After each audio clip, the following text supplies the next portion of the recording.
You see these patterns on the street every day, but have you ever wondered how they actually get there? Most people think it's a machine. It's not. It's the thousands of tight knots and hours of manual labor. This is the real tie and dye.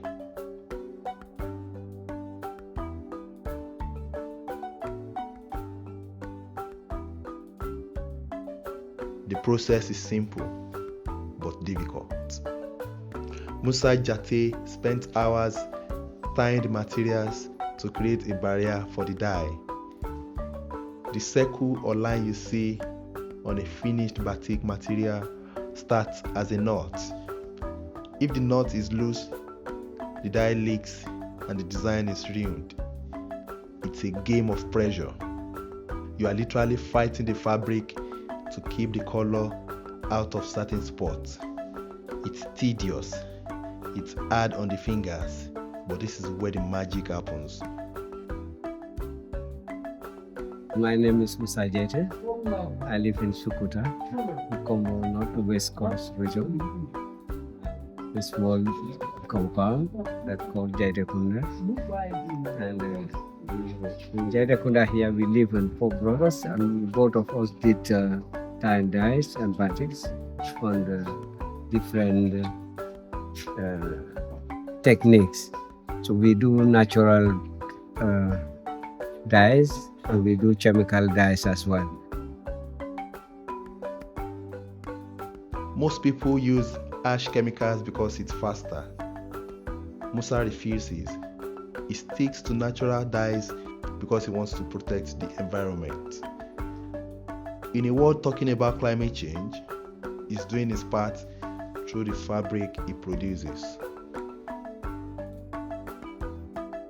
Me basically, I'm doing more natural ingredients than the chemical dyes, because if you check around all over the world, they are changing the climate change. So this is why I really want to do natural ingredients to protect the environment and at the same time the atmosphere.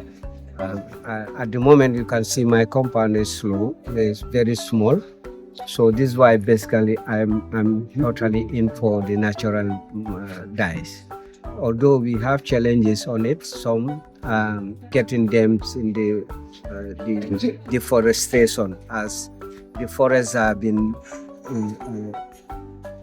or people are cutting trees all over. So they are very difficult for you to get some of the trees. And when we have some of those trees remains, then obviously we will improve more on the natural dyes, especially in the Gambia. We see in different countries people are doing it. We have places where they can grow their own material for the natural ingredients. The quality of his work travels far. Musa sells his material to customers from all over the world. His reach goes well beyond his local neighborhood. If you want a custom piece or want to support his work, his number is on the screen.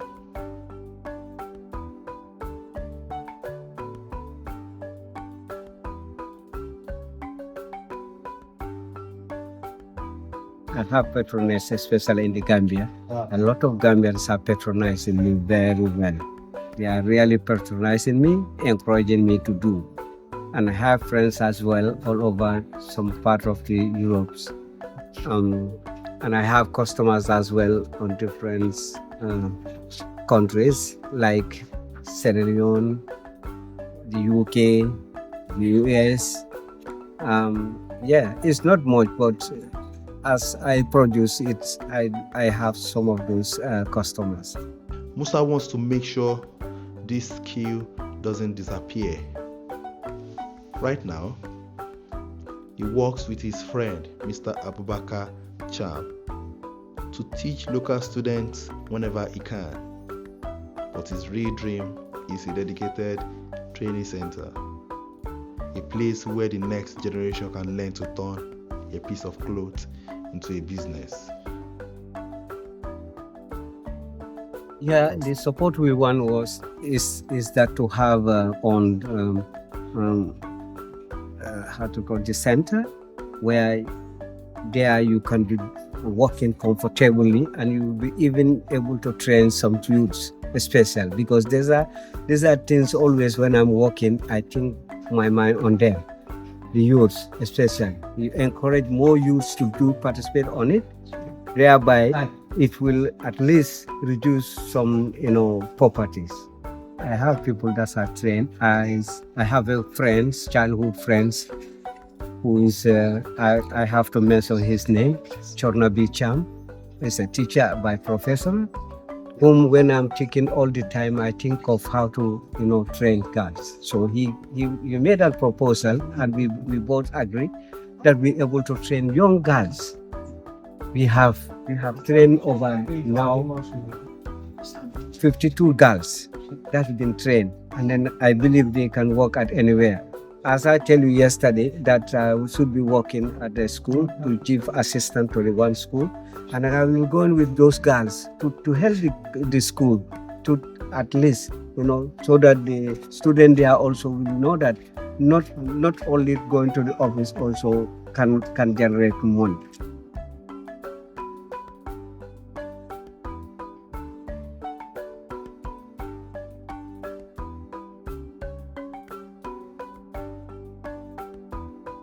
Yeah, my advice to anybody who want to do this, let them try. There is no lose of it. It's only thing you have to be creative, mindful, be patient with all the customers and the friends. So there you can able to achieve something out of it.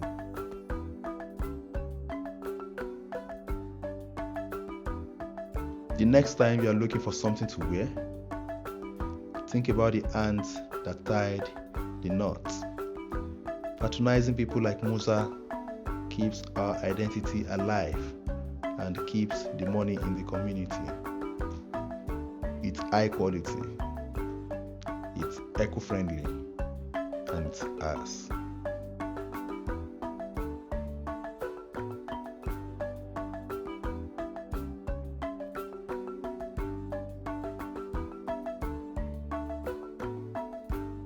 If you enjoyed seeing this process, like the video and share it with someone.